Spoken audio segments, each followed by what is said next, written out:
Здравствуйте, ребята! Сегодня вы начинаете знакомство с увлекательным, удивительным и неповторимым миром музыкального искусства. Музыка – это чудесный мир, который создает вместе композитор, сочиняющий музыку, музыкант-исполнитель и слушатель. Без чуткого, внимательного и грамотного слушателя жизнь музыки невозможна. Каждый может научиться слушать, исполнять и придумывать музыку. Для этого нужно желание, внимание и знание. Музыка записывается с помощью нот. Для записи музыки нужен нотный стан и скрипичный ключ. Если записать ноты по порядку, получится звукоряд. На уроке мы узнаем, где живут ноты, научимся слушать музыку, сможем понять значение музыки в жизни. Музыка звучит для людей. Слушатели очень важны для музыки, но не все могут ими стать.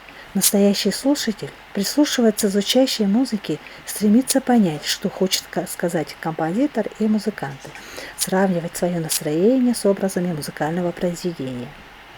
Давайте послушаем музыку и поучимся быть настоящими слушателями в концертном зале.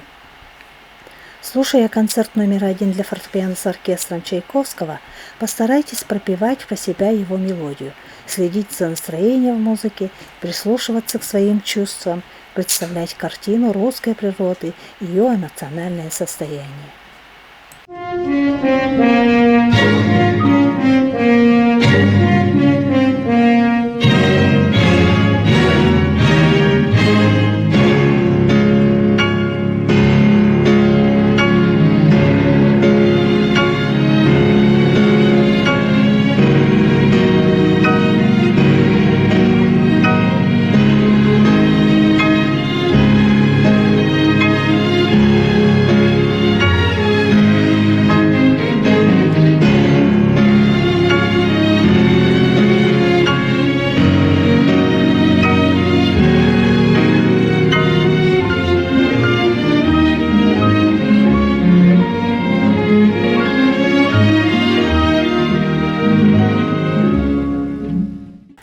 Какая праздничная, величественная музыка! Она дарит нам радостное и взволнованное настроение. Вы заметили, что исполняют эту музыку пианисты и оркестр, поэтому она называется «Концерт номер 1 для фортепиано с оркестром». Эту замечательную музыку, концерт номер 1 для фортепиано с оркестром, сочинил великий русский композитор Петр Ильич Чайковский. А вы знаете, кто нужен, чтобы музыка зазвучала? Для того, чтобы звучала музыка, нужны композиторы и исполнители-музыканты. Исполнителями могут быть оркестр или один музыкальный инструмент, ансамбль музыкальных инструментов, певцы.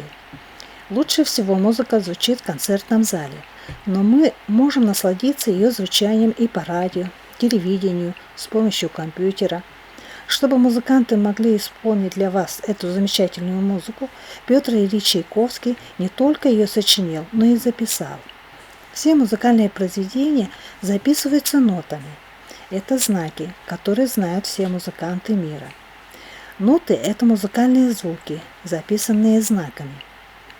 Скрипичный ключ – это знак, который ставится в начале нотного стана, как бы открывая его, потому его называют ключом. Посмотри, какой он важный и изящный. Попробуй написать его в нотной тетради. Если мы расположим ноты на нотном стане по порядку, то у нас получится звукоряд.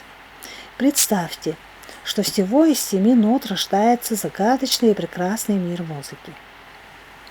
Сегодня вы узнали о том, как рождается музыка, кто ее сочиняет и исполняет. Теперь вы знаете, что музыка не может жить без слушателей, ведь именно для них она появляется. Вы научились слушать музыку и узнали, как записываются ноты. Итак, сегодня вы познакомились с деятельностью композитора, исполнителя, научились слушать музыку, узнали, как записываются ноты.